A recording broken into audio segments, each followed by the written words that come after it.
L'Union européenne réitère son engagement auprès du Mali pour la reconstruction nationale. Elle vient de promettre près de 10 milliards de francs CFA disponibles dès la semaine prochaine pour l'organisation des élections de juillet. C'était lors d'un déjeuner de presse ce mardi en prélude à la journée de l'Europe. L'axe Gao-Labezanga est de nouveau ouvert au trafic et sous contrôle des forces de défense et de sécurité au grand bonheur des usagers. Du Labezanga à Gao, en passant par Ansongo, les foires ont retrouvé leur ambiance d'antan. Nous nous y rendrons. Ce 7 mai, c'est la journée mondiale de l'asthme, cette maladie respiratoire chronique qui touche les bronches. La journée est l'occasion pour nous de mieux nous informer sur la maladie et sa prévalence au Mali. Voilà pour les titres. Madame, Monsieur, bonsoir et bienvenue dans ce journal que nous ouvrons par les activités du président de la République par intérim.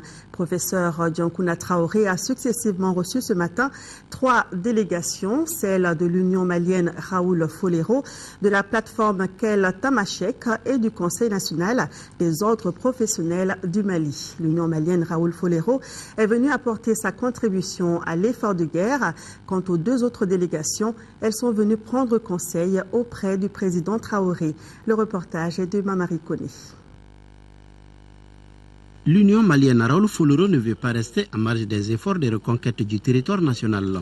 C'est pourquoi elle a apporté une contribution de 500 000 francs à l'effort de guerre. Certes, nous sommes malades d'alerte, mais nous gardons notre dignité. Nous sommes dignes fils de ce pays. Donc chacun de nous a le devoir de participer à l'effort de guerre. Donc c'est pour un soutien sans faille à notre vaillante armée. Moins d'un mois après le lancement de ces activités, la communauté Kel Tamashek était venue présenter son nouveau bureau au président de la République par intérim. La communauté en a profité pour lui exprimer ses préoccupations. La communauté de Kel Tamashek, malgré tous les clichés qu'on a véhiculés à propos d'elle, s'inscrit dans la conservation, le renforcement de l'unité nationale. La communauté dit que, à travers ses porte-paroles, elle se démarque totalement de ceux qui ont pris les armes contre leur pays. Donc, elle se démarque totalement de ceux qui ont prôné la violence pour régler un certain nombre de problèmes. Ensuite, nous avons aussi dit au président de la République, puisque c'est la plus haute autorité, de nous aider à combattre un certain nombre de clichés qui pensent que tout Touareg, tout Tamashek est rebelle. Quelques instants après, le nouveau bureau du Conseil national des ordres professionnels du Mali a été reçu en audience par le président de la République par intérim. Le docteur Oumar Maki Tunkara était venu aussi présenter au professeur Diankouna Traoré les bureaux chargés de relever les défis du Conseil. Nous voulons nous battre ensemble pour relever un certain nombre de défis. Donc, ce regroupement, c'est pour défendre les intérêts de nos professions. Vous savez, aujourd'hui, je ne vous l'apprends pas, nous allons vers une intégration sous-régionale et régionale. Et nous-mêmes, nous avons décidé pourquoi à l'interne ne pas faire notre propre intégration. Mis en place en octobre 2012, le Conseil national des ordres professionnels du Mali regroupe 13 ordres professionnels. Je vous l'annonçais en titre, l'Union européenne entend débloquer près de 10 milliards de francs CFA et ce dès la semaine prochaine pour l'organisation des élections de juillet. Outre cette importante annonce, l'Union s'engage à la construction de plusieurs routes dont le tronçon Gao-Kidal-Tamanrasset en Algérie.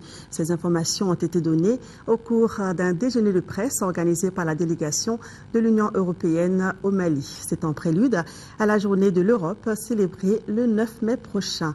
Reportage de Amadou Sankari.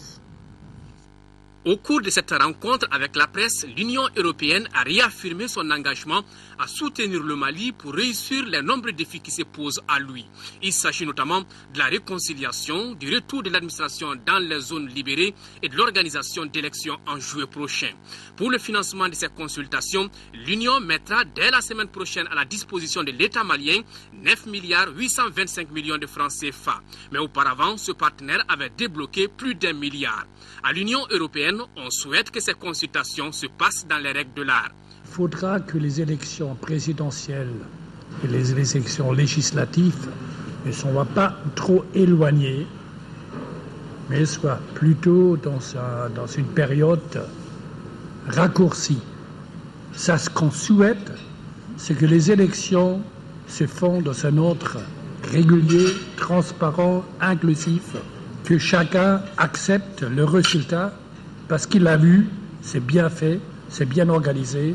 Autre importante annonce faite, c'est cet appui de 32 milliards 750 millions de francs CFA que l'Union entend mettre à la disposition de la MISMA pour être plus opérationnelle. Autre chantier sur lequel le Mali attend l'Union, c'est bien celui des infrastructures routières. Et sur le sujet, le partenaire s'est dit prêt. Les travaux sur la route Goumakora-Timbuktu, nous on est prêts à le reprendre dès que les conditions de sécurité permettent. Les fonds sont disponibles.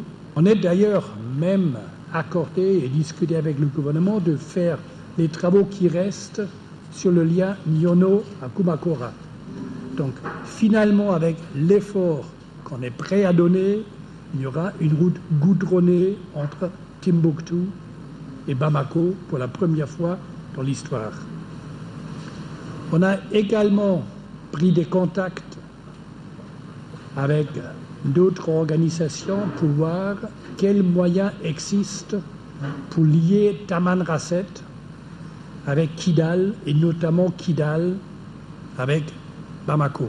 Enfin, le chef de délégation a rappelé toute l'importance pour le Mali de la réunion de haut niveau qui se tiendra à Bruxelles le 15 mai prochain, une rencontre qui va mobiliser toutes les énergies de la communauté internationale en faveur du Mali.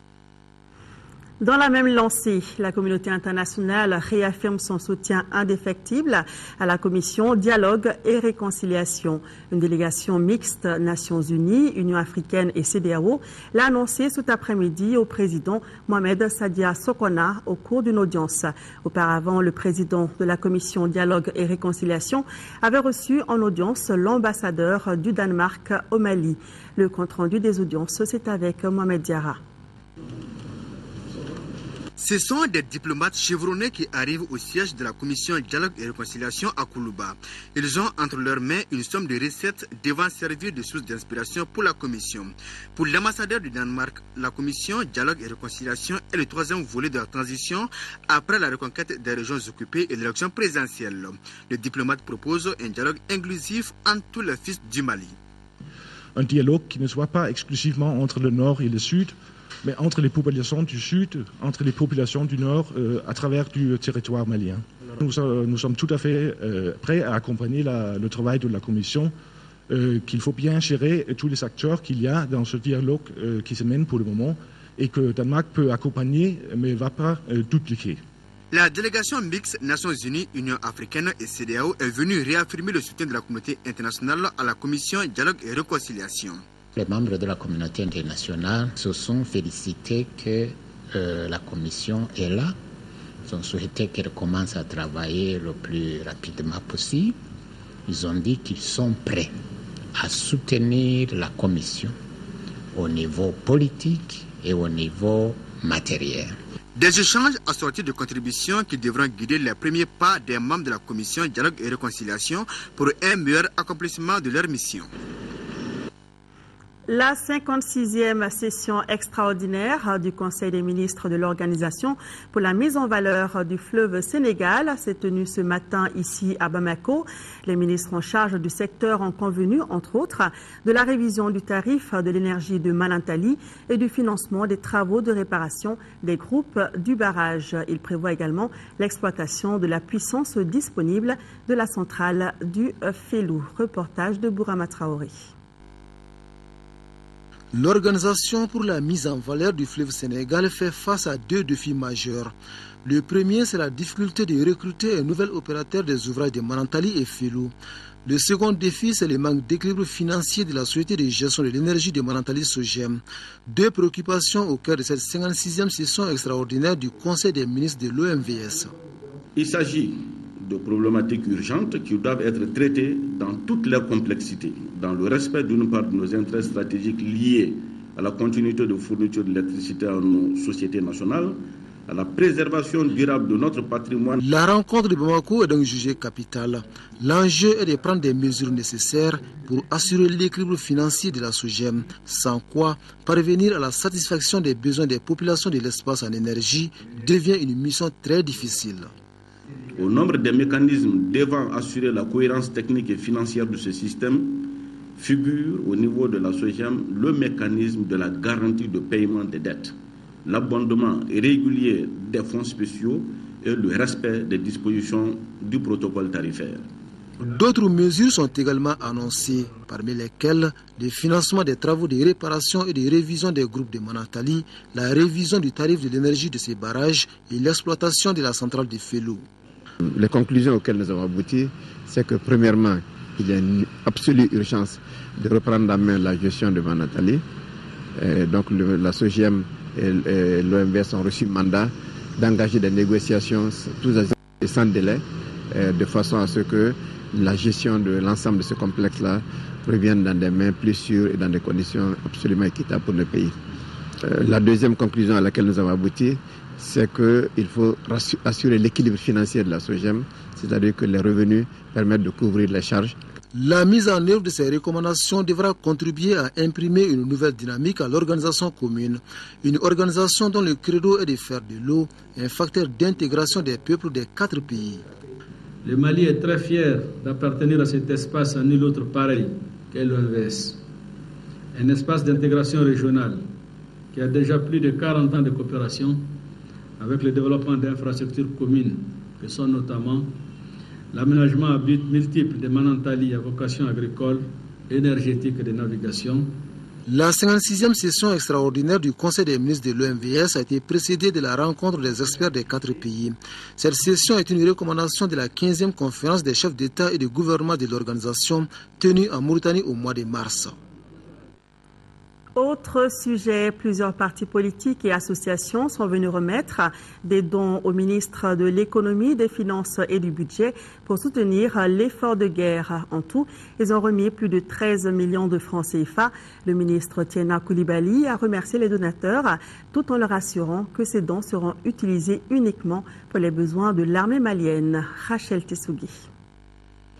L'Association des commerçants maliens du Togo a remis 8 millions de francs CFA au ministre de l'Économie, des Finances et du Budget pour soutenir l'effort de guerre. La Convention nationale pour une Afrique solidaire face au RA a également offert plus de 2 millions. La grande famille du Rassemblement démocratique africain a remis 2 millions de francs CFA. Les travailleurs de la mine d'or de Tabakoto ont donné la somme de 1 500 000 francs. Ils sont suivis par l'Association des femmes du Wassoulou à Paris qui a remis 1 million de francs CFA. Nous sommes les enfants du Mali. Tout ce qui touche le Mali nous prend au trip. Et malheureusement, nous ne pouvons pas grand-chose. Mais le cœur y est. Le ministre Tiena Coulibaly a rassuré ses nombreux donateurs que les dons seront utilisés uniquement pour les besoins de l'armée. L'autre promesse que je fais à tous ceux qui viennent ici remettre leur contribution, c'est que cet argent-là va être utilisé pour l'objet pour lequel il a été donné, à savoir aider l'armée malienne à faire son devoir. Il sera utilisé pour cela et uniquement pour cela. Le ministre de l'Économie a exhorté également d'autres Maliens à suivre l'exemple de ses donateurs. Selon lui, le Mali a besoin de l'aide de tous ses enfants pour gagner cette guerre contre le terrorisme. Sachez que le Premier ministre Django Sissoko a regagné Bamako en début de soirée en provenance de Djeddah. Sur son chemin, le chef du gouvernement s'est arrêté à N'Djamena au Tchad où il a eu un entretien avec son homologue tchadien. Auparavant, le Premier ministre s'est rendu sur les tombes des soldats tchadiens morts dans les combats au nord du Mali. Il a également apporté le réconfort du peuple malien aux blessés de guerre en soins à l'hôpital militaire de N'Djamena. Nous y reviendrons dans nos éditions de demain avec nos envoyés spéciaux Youssouf Touré et Aboubakar Traoré. En attendant, rendons-nous au centre d'instruction Boubacar Salassi de Koulikoro. Les formateurs espagnols de la mission européenne et leurs agents de sécurité ont reçu aujourd'hui la visite du ministre de la Défense du Royaume d'Espagne. Pedro Morenes Eulat est venu s'enquérir des conditions de travail des experts espagnols et apporter le soutien de l'Espagne à la mission de formation. Reportage depuis Koulikoro de Seydou Traoré. L'Espagne compte 58 éléments parmi la mission européenne de formation au Mali. Il s'agit de 15 formateurs, 35 de la force de sécurité et 8 officiers. À 6 semaines de formation, cette visite du ministre de la Défense de l'Espagne vient réconforter le moral des experts européens à Koulikoro. J'étais avec les soldats espagnols et maliens ici et aussi la possibilité de voir en site la situation de notre soldat et de les projets d'appuyer le gouvernement de Mali avec ce type de coopération militaire. J'ai constaté que les soldats maliens sont plus formés comme je crois qu'ils étaient. Et je crois que ça c'est une très bonne nouvelle parce que l'idée c'est de former les soldats maliens très longue période de temps et la raison pour laquelle je suis très heureux, c'est que je vis aujourd'hui que ces formations, c'est cassé là-bas. Le ministre espagnol a échangé avec les formateurs sur l'état d'avancement de la formation du 1er bataillon et apporté l'encouragement du Royaume de l'Espagne à ses instructeurs au centre d'instruction Boubacar Salassi. Il a reçu des mains des commandos en formation, le drapeau du Mali et un tableau peint en guise d'amitié et de reconnaissance à l'Espagne. Dans le livre d'or, le ministre Pedro Morenes Eulat a souligné le soutien de son pays à accompagner le Mali afin de relever les défis majeurs. Rappelons que c'est directement de l'aéroport de Bamako-Sénou que le ministre espagnol de la Défense a effectué ce déplacement à Koulikoro. Le ministre sénégalais des Forces armées était lui aussi en visite dans notre pays. Augustin Tina était en 5e région où il a rencontré les hommes du contingent sénégalais à Sévaré ainsi que ceux qui constituent avec eux la force de réaction rapide de la MISMA. À chaque étape de la visite, le ministre Tina a apporté le message de soutien du peuple sénégalais. Moustapha Doumbia. Reçu à l'aéroport international Ambodédio de Sévaré par les autorités régionales, la première destination du ministre sénégalais des Forces armées a été le poste de commandement du contingent sénégalais. Le ministre a eu droit à une visite guidée de ce poste, service de transmission, service des soins et autres. Je puis vous dire que je suis déjà satisfait d'abord du comportement des militaires que j'ai rencontrés ici. Donc c'est pour dire qu'ici, c'est une organisation parfaite pour réussir la mission à vous dévoluer. Je le dis encore, vous êtes dans un pays ami. Après le poste de commandement, le ministre sénégalais des Forces armées et sa délégation se sont rendus à la base du contingent à Sévaré, une base que le contingent sénégalais partage avec ceux du Bénin et de la Guinée. Autrement, la force de réaction rapide de la mission internationale de soutien au Mali. Il est tout à fait normal que quand c'est un pays frère qui est attaqué dans sa chair, que vous y veniez. Nous sommes toujours avec vous, nous sommes fiers de vous et nous savons que vous assumerez la mission qui vous est dévolue.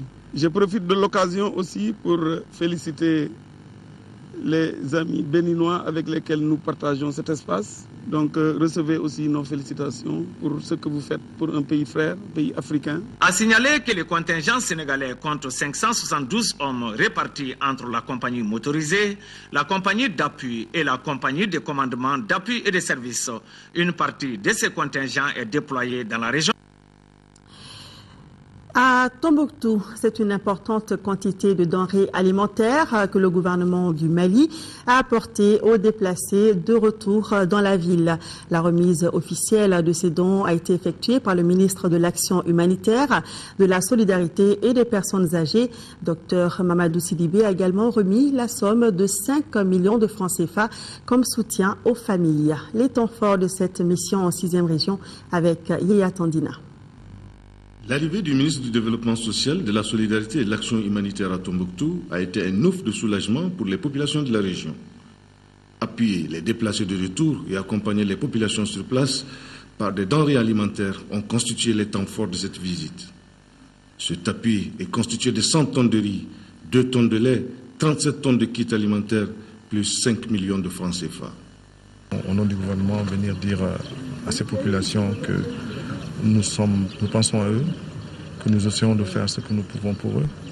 Et encore une fois de plus, leur demander d'accepter nos excuses pendant les périodes difficiles. Si on n'a pas pu être là physiquement, nous avons quand même essayé de leur montrer que le gouvernement était de cœur avec eux. Et le problème qui est arrivé a mobilisé tous les Maliens, qu'ils soient de l'intérieur ou de l'extérieur. Mais auparavant, le ministre et sa délégation avaient rencontré la notabilité, les jeunes et les femmes qui ont salué les actions du gouvernement. Je le remercie très infiniment. Je remercie le gouvernement de leur arrivée et de leur assistance qu'ils apportent à la population et surtout aux femmes. Vraiment, on est très contents, on est très fiers de leur action humanitaire, vraiment. Nous remercions au nom de toute la population de Tombouctou l'effort que le ministre de l'Action humanitaire est en train de déployer pour soulager les peines. Comme il a dit, c'est des événements qui arrivent, qui n'ont pas souhaité du tout.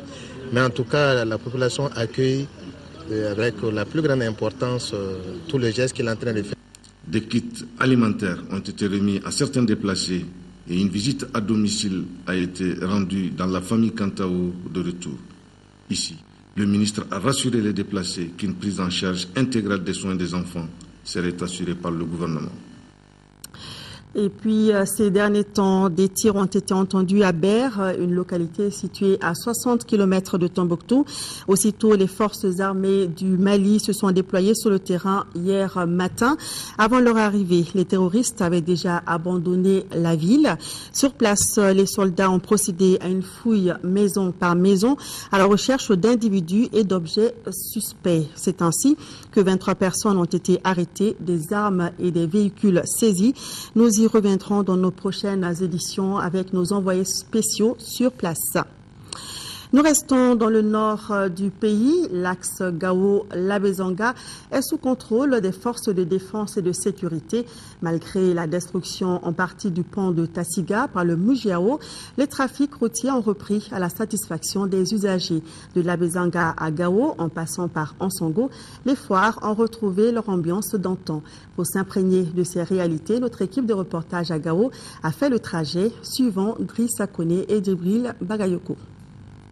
Les terroristes en cavale ne peuvent plus compter sur l'axe Gao-Labezanga comme point de passage.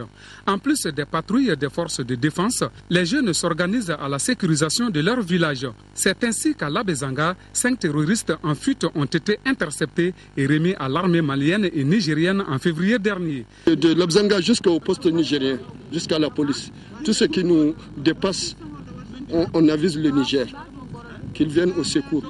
Maintenant que l'autorité est auprès d'Ansongo, tout ce qui nous dépasse, on les avise. On a l'habitude même d'intercepter des gens de Mujaou ici.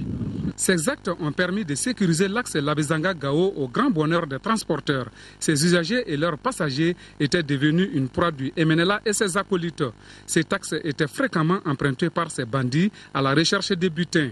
Aujourd'hui, cela n'est qu'un souvenir. Depuis que le Mujaou est parti, ça va. Aucun problème, vraiment, tout va bien. Nous rencontrons des patrouilles. Il y a le contrôle des pièces d'identité, il y a le contrôle des bagages. Ça nous rassure bien sûr. Sur tous les checkpoints, on rencontre ça. On a assuré avec ce qu'on a vu dans la route, on n'a plus de crainte. La destruction partielle du pont de Tassiga par le Mujaou au début de l'intervention militaire a fait des dégâts certes, mais n'a pas empêché la troupe nigérienne de se rendre à Ansongo. Une déviation de circonstances a connecté les 2 points de l'axe. Mais si rien n'est fait d'ici l'hivernage, la situation risque de se compliquer. Le trafic routier Gao, Ansongo, Labezanga se passe normalement sans entrave. Mais le pont réparé, ça va faire beaucoup plus. Parce qu'il faut qu'il contourne, il faut qu'il prenne un axe d'effort pour reprendre la route un peu plus loin. Donc en réparant et puis bien avant l'hivernage, parce que dans quelques temps on sera l'hivernage, dans 1 mois, 2 mois on sera l'hivernage ici. Avec cette fluidité de l'axe Gao-Labezanga, les villages sont débordés de monde le jour des foires. Quel bonheur! Voilà, quel bonheur. Nous quittons Gao pour nous rendre directement au Maroc, où se trouvait le ministre des Affaires étrangères et de la coopération internationale, Tieman Hubert Coulibaly. Les images, c'est tout de suite.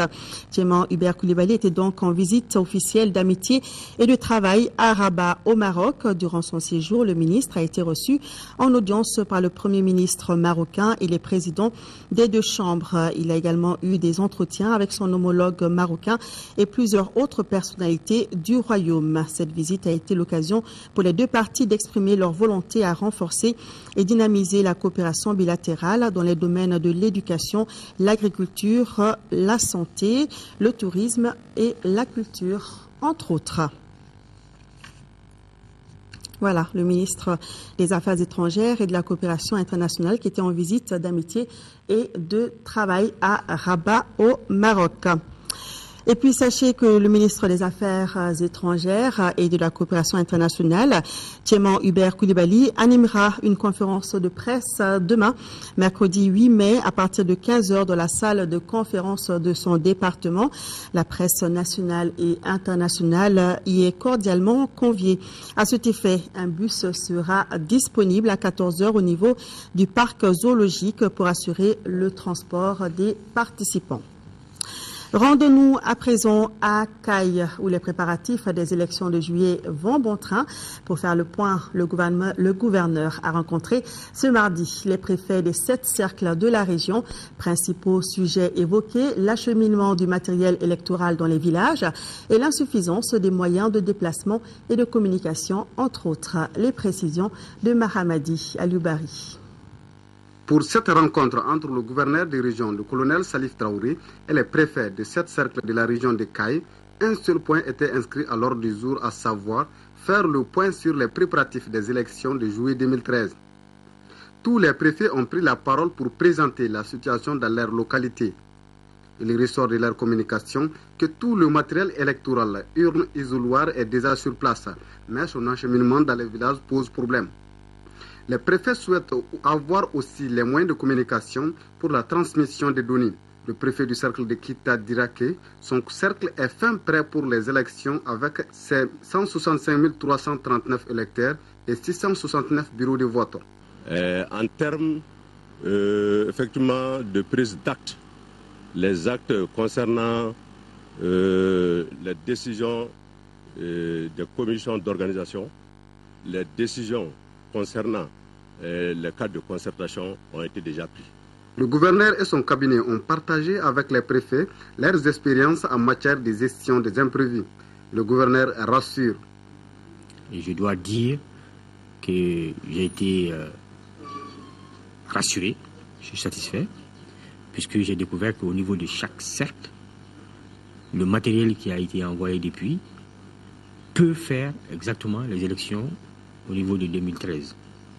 Pour la simple raison que pour 2012, il était envisagé de faire les élections avec le fichier électoral consensuel et que par rapport au fichier biométrique,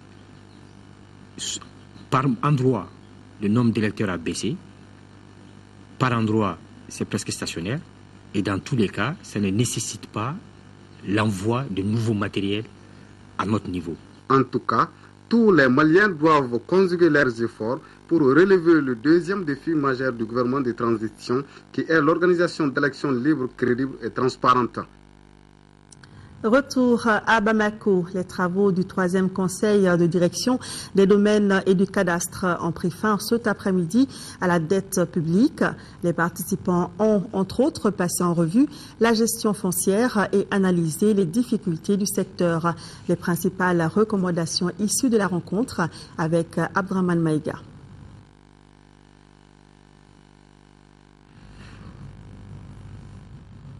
ne veut pas rester à marge des efforts de reconquête du territoire national. C'est pourquoi elle a apporté une contribution de 500 000 francs à l'effort de guerre. Certes, nous sommes malades d'Alep, mais nous gardons notre dignité. Nous sommes dignes fils de ce pays. Donc chacun de nous a le devoir. Il y a un problème, hein? Pays. Voilà, toutes nos excuses, vous l'aurez compris, il s'agissait là plutôt du reportage de Mamari Koné que vous avez pu voir en début de journal. Nous allons donc poursuivre en espérant évidemment que la technique sera de notre côté. Tout de suite, nous allons retrouver le reportage de Abdraman Maïga. Donc, on me fait signe que le reportage d'Abdraman Maïga n'est pas prêt. Nous poursuivons donc. Aujourd'hui, 7 mai, c'est la journée internationale de l'asthme. La prévalence de la maladie en Afrique, comme dans les autres pays du monde, a augmenté au cours des dernières années. Pour mieux cerner l'asthme, notre reporter Kadida Toukoné fait un zoom sur cette maladie respiratoire de plus en plus fréquente au Mali.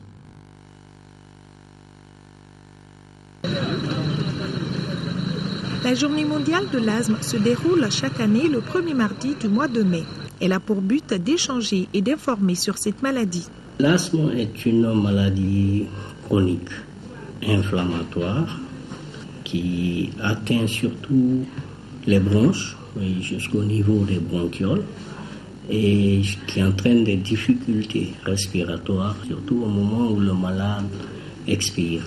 Donc en fait, c'est une maladie chronique de type inflammatoire qui survient chez un certain nombre de personnes qui ont une prédisposition génétique par rapport à cette maladie. L'asthme d'origine allergique peut commencer à tous les âges. Il existe des asthmes légers avec une seule allergie responsable et des asthmes plus sévères avec plusieurs allergies en cause.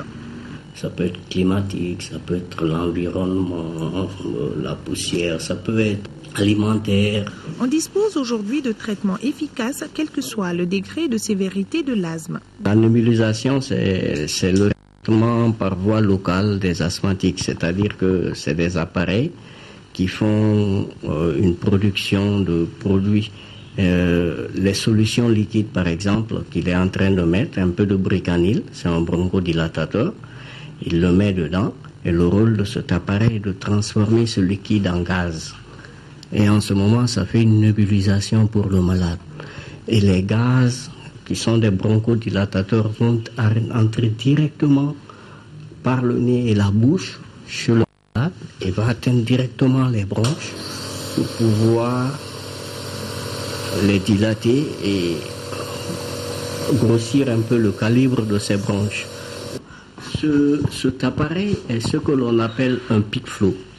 Un pic-flow, généralement, les asthmatiques les ont avec eux à la maison. Ça les permet de connaître un peu leur niveau de souffle. Ça, par exemple, c'est sur le marché. Et vous voyez, oui, il aspire. L'asthme continue de faire l'objet d'études dont les résultats sont prometteurs. Les traitements progressent également et offrent à la plupart des asthmatiques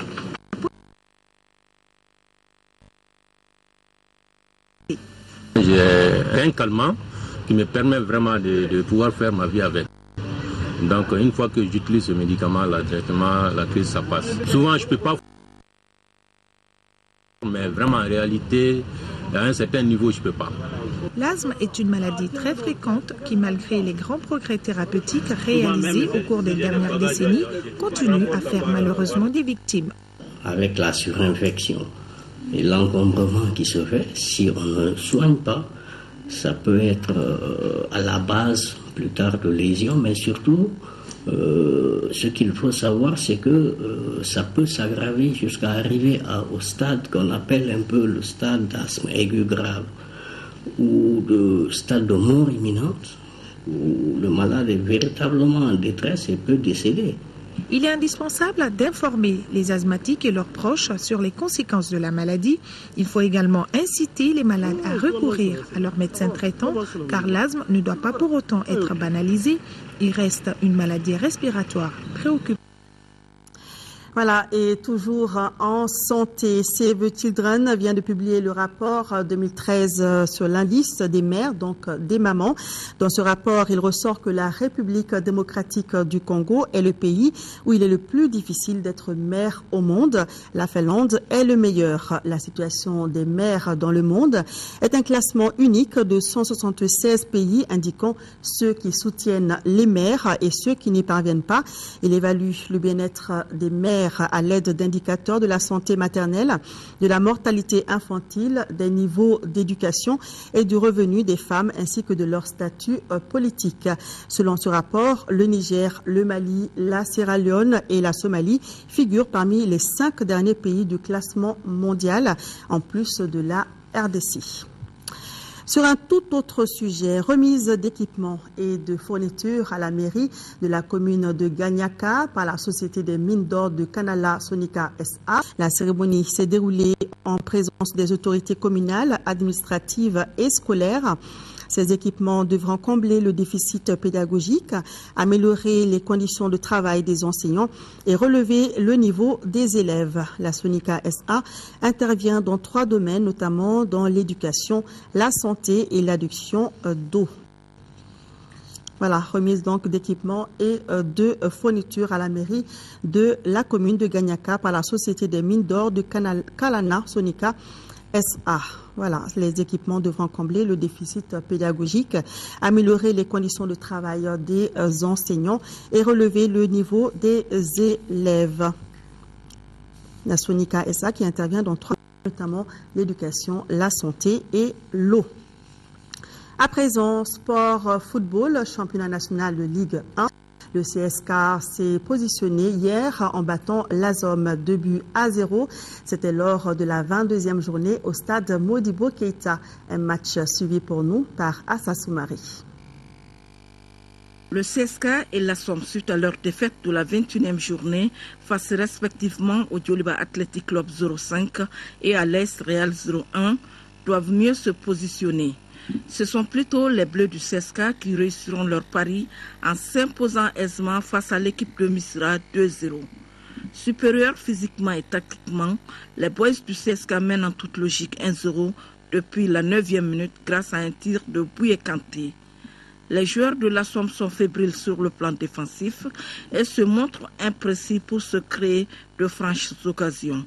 Mi-temps 1-0 pour le CSK. En seconde période, la Somme tente de sauver l'honneur, mais les hommes du président Ibrahima Bouatio, plus présents, vont doubler la mise à la 61e minute par Seydou Traoré, suite à une belle combinaison avec Aboubakar Itungara. 2-0 pour le CSK à la fin du match. Un résultat qui permet à la Somme de rester toujours à la 9e place avec 27 points. Aujourd'hui, on a très mal joué. Parce que tactiquement, on n'était pas en place. On a perdu tous les duels en première mi-temps.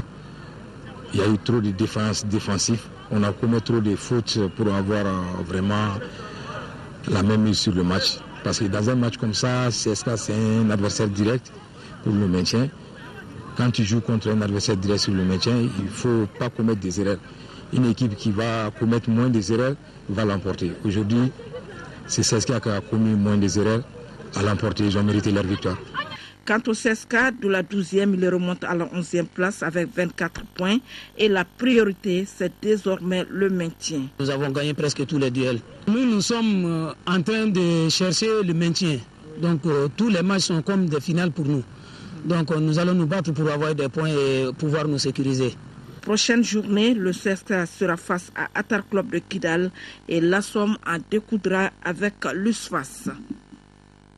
Voilà, c'est tout pour ce journal. Mais notez quelques rendez-vous sur notre antenne. L'ORTM lance ce soir le concours de Cybernetic édition 2013. La compétition concerne tous les jeunes du Mali.